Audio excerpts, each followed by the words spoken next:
श्री राम ने माता सीता को गर्भावस्था में त्याग दिया, ये तो सभी जानते हैं।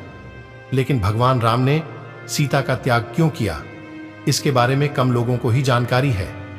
अधिकतर लोगों का मानना यही होता है कि धोबी के कारण माता सीता को राम ने वन में अकेला छोड़ दिया, लेकिन ऐसा नहीं है। नमस्कार दोस्तों, वीडियो अच्छी लगे तो लाइक और चैनल को सब्सक्राइब जरूर करें। तो चलते हैं वीडियो की ओर। माता सीता को अपने कर्मों का फल भोगना था, इसी कारण उन्हें यह दंड मिला। माता सीता ने एक गर्भवती को तड़पाया था और उसके दिए श्राप के कारण उन्हें यह दंड भोगना पड़ा। आइए जानते हैं किसने दिया माता सीता को श्राप। माता सीता मिथिला नरेश जनक की पुत्री थी। एक दिन उद्यान में खेलते हुए कन्या सीता को एक नर अवमादा तोते का जोड़ा दिखाई पड़ा। वो दोनों आपस में बातें कर रहे थे कि भूमंडल में राम नाम का बड़ा प्रतापी राजा होगा, जिसकी अत्यंत सुंदर पत्नी सीता होगी। उत्सुकतावश सीता अपने को रोक ना सकी और उनकी बातें सुनने लगी। उन्हें अपने ब्याह के बारे में सुन अच्छा लग रहा था। इसी उमंग में उन्होंने बातचीत में मग्न तोते के उस जोड़े को पकड़वा लिया। सीता उनसे अपने और श्री राम के बारे में और भी बातें सुनना चाहती थीं, इसलिए उन्होंने उस जोड़े से पूछा कि उन्हें राम और उसके विवाह के बारे में ये बातें कहां से पता चली।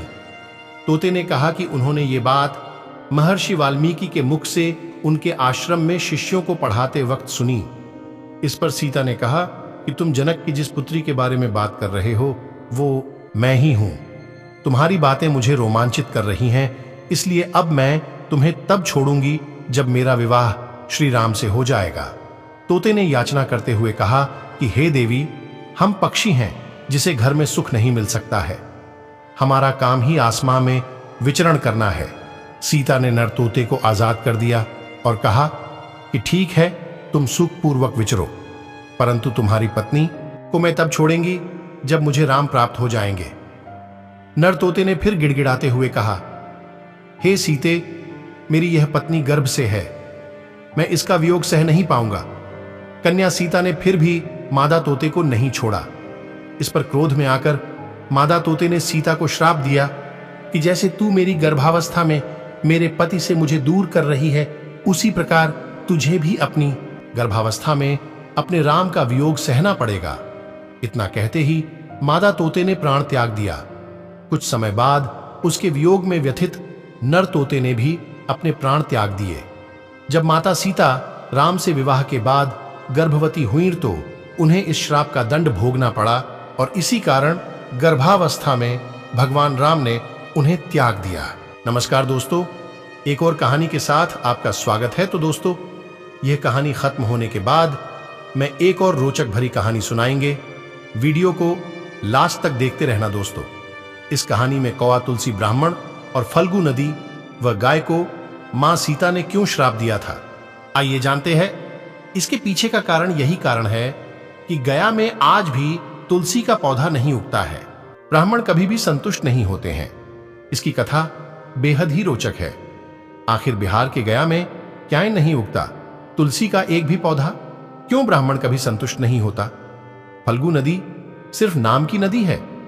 क्यों कौवा हमेशा लड़ झगड़ कर ही खा पाता है? कौवा, तुलसी, ब्राह्मण व गाय को मां सीता ने क्यों श्राप दिया था, इसके बारे में कुछ लोग ही जानते हैं। आइए हम विस्तार से इस बारे में बताते हैं। वनवास के दौरान भगवान राम, लक्ष्मण और माता सीता पितृपक्ष में श्राद्ध करने के लिए बिहार के गया धाम पहुंचे। वहां ब्राह्मण ने भगवान श्री राम और लक्ष्मण को श्राद्ध कर्म के लिए आवश्यक सामग्री जुटाने के लिए कहा। इस पर भगवान राम व लक्ष्मण नगर की ओर सामान लाने के लिए निकल पड़े। ब्राह्मण देव ने माता सीता से आग्रह किया कि पिंडदान का समय निकलता जा रहा है। यह सुनकर माता सीता की व्यग्रता भी बढ़ती जा रही थी, क्योंकि श्री राम और लक्ष्मण अब भी नहीं लौटे थे। इसी दौरान दशरथ जी की आत्मा ने उन्हें आभास कराया कि पिंडदान का वक्त बीता जा रहा है। यह जानकर माता सीता असमंजस में पड़ गईं। तब माता सीता ने समय के महत्व को समझते हुए यह निर्णय लिया कि वह स्वयं अपने ससुर राजा दशरथ का पिंडदान करेंगी। उन्होंने फल्गु नदी के साथ साथ वटवृक्ष, कौवा, तुलसी, ब्राह्मण व गाय को साक्षी मानकर स्वर्गीय राजा दशरथ का पिंडदान विधि विधान के साथ किया। इस क्रिया के उपरांत जैसे ही उन्होंने हाथ जोड़कर प्रार्थना की तो राजा दशरथ ने माता सीता का पिंड दान स्वीकार कर लिया। माता सीता इस बात से प्रफुल्लित हुई कि उनकी पूजा दशरथ जी ने स्वीकार कर ली है। इसके बाद उनके मन में संशय भी हुआ कि प्रभु राम इस बात को नहीं मानेंगे, क्योंकि पिंड दान पुत्र के बिना नहीं हो सकता है। थोड़ी देर बाद भगवान राम और लक्ष्मण सामग्री लेकर आए और पिंड दान के विषय में पूछा। तब माता सीता ने कहा कि समय निकल जाने के कारण उन्होंने स्वयं पिंडदान कर दिया। प्रभु राम को इस बात का विश्वास नहीं हो रहा था कि बिना पुत्र और बिना सामग्री के पिंडदान कैसे संपन्न और स्वीकार हो सकता है। इसके बाद माता सीता ने कहा कि वहां उपस्थित फल्गु नदी, तुलसी, कौआ, गाय, वटवृक्ष और ब्राह्मण श्राद्ध कर्म की गवाही दे सकते हैं।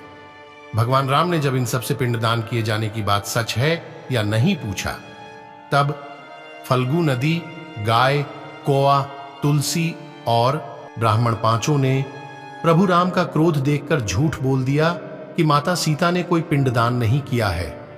वटवृक्ष ने सत्य कहा कि माता सीता ने सबको साक्षी मानकर विधि पूर्वक राजा दशरथ का पिंडदान किया है। पांचों साक्षी के झूठ बोलने पर माता सीता ने क्रोधित होकर उन्हें आजीवन श्राप दे दिया। फल्गु नदी को श्राप दिया कि वह सिर्फ नाम की नदी रहेगी, उसमें पानी नहीं रहेगा। इसी कारण फल्गु नदी आज भी गया में सूखी है। गाय को श्राप दिया कि गाय पूजनीय होकर भी सिर्फ उसके पिछले हिस्से की पूजा की जाएगी और गाय को खाने के लिए दर बदर भटकना पड़ेगा। आज भी हिंदू धर्म में गाय के सिर्फ पिछले हिस्से की पूजा की जाती है। माता सीता ने ब्राह्मण को कभी भी संतुष्ट न होने और कितना भी मिले उसकी दरिद्रता हमेशा बनी रहेगी का श्राप दिया। इसी कारण ब्राह्मण कभी दान दक्षिणा के बाद भी संतुष्ट नहीं होते हैं। माता सीता ने तुलसी को श्राप दिया कि वह कभी भी गया की मिट्टी में नहीं उगेगी। यह आज तक सत्य है कि गया की मिट्टी में तुलसी नहीं फलती। और कौवा को हमेशा लड़ झगड़ कर खाने का श्राप दिया था। कौवा आज भी खाना अकेले नहीं खाता है, दीर्घायु का दिया था आशीर्वाद। माता सीता ने जहां इन पांचों को श्राप दिया, वहीं सच बोलने पर वट वृक्ष को आशीर्वाद दिया कि उसे लंबी आयु प्राप्त होगी, वह दूसरों को छाया प्रदान करेगा। पतिव्रता स्त्री उनका सम्मान करेगी और पूजा करेगी, इसीलिए वट वृक्ष की पूजा आज भी होती है। इस बात का विश्वास नहीं हो रहा था कि बिना पुत्र और बिना सामग्री के पिंडदान कैसे संपन्न और स्वीकार हो सकता है। इसके बाद माता सीता ने कहा कि वहां उपस्थित फल्गु नदी, तुलसी, कौआ, गाय, वटवृक्ष